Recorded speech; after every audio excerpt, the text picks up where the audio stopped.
파란불이 켜졌을 때 차들이 과연 서줄 것인가.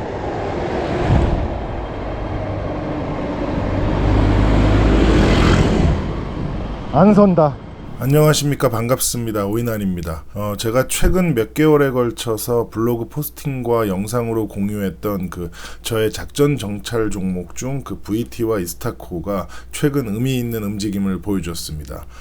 먼저 VT를 보면 사실 올해 영업이익이 크게 증가하면서 이미 주가가 많이 올랐고, 저도 고점에서 이제 비중을 좀 줄이면서 숨고르기를 했습니다. 하지만 해당 종목은 기본 기술 작전 중 작전적 관점의 비중을 두고 공략하는 종목이기 때문에 기본이 크게 흔들리지 않는다면 기술적인 측면, 그러니까 주가나 기술 지표보다는 작전적 분석에 더 포커스를 맞추고 매매 대응을 하는 종목이었습니다. 즉 이번에 발표된 큐브엔터의 지분 매수 이슈는 그런 작전적 관점에서는 어느 정도 예상하고 있던 부분이라 적지 않은 이제 희열을 느꼈는데, 개인적으로 좀 아쉬운 게 있다면 이 뉴스가 전고점인 4만 원 부근에서 나와서 신고가를 갱신하는 불씨로 사용되길 바랬었습니다.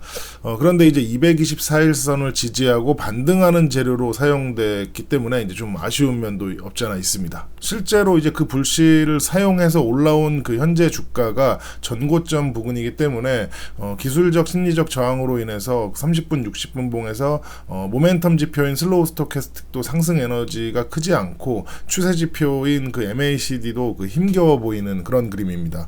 그나마 다행인 건 상단 매물대가 두껍지 않기 때문에 일봉 OBV를 의미 있게 이제 상승시킬 정도의 수급만 받쳐준다면 언제든 전고점은 돌파할 수 있을 거라고 생각을 하고 있습니다. 이 얘기를 작전적 관점으로 풀어본다면 호재 뉴스나 분위기가 한 번 더 몰아치면서 주포가 거래량을 한 번 더 터트려 줘야만 가능한 건데, 계엄령 이슈나 연말에 이제 특수한 분위기를 피하려 한다면 내년으로 넘길 수도 있다고 보고 있습니다.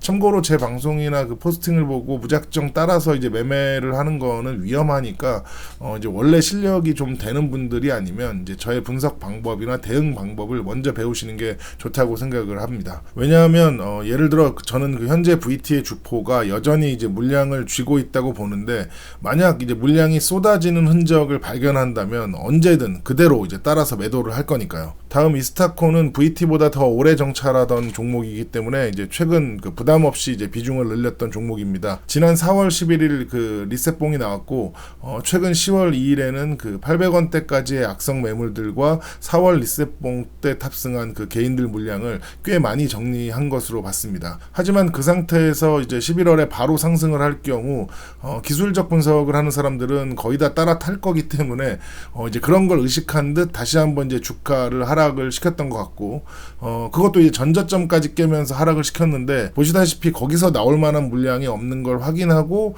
이제 그때까지 버티고 있던 물량들은 11월 25일 양봉으로 이제 쥐어 짜다시피 해서 가져간 것 같습니다.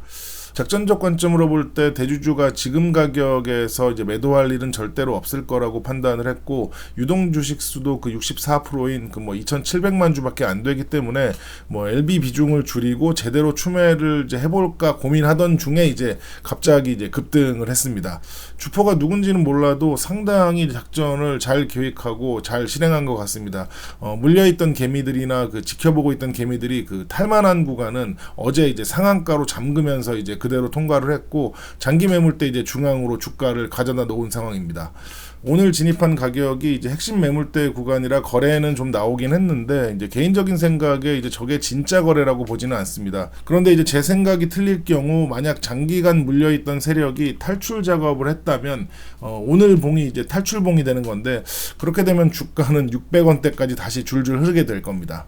그렇지만 저는 이제 하이리스크 하이리턴이 아닌 미드리스크 미드리턴을 추구하기 때문에 단기 투자 물량은 이제 어제 오늘 정리를 좀 했고, 장기적으로 이제 4,000원 5,000원까지 가지고 갈 물량만 남겨놨습니다.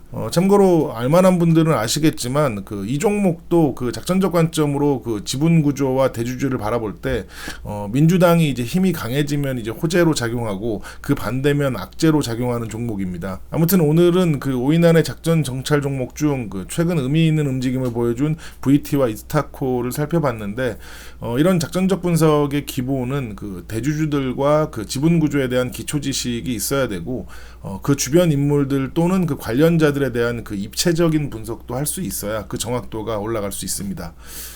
끝으로 이제 LB를 보기 전에 하고 싶은 얘기가 있습니다.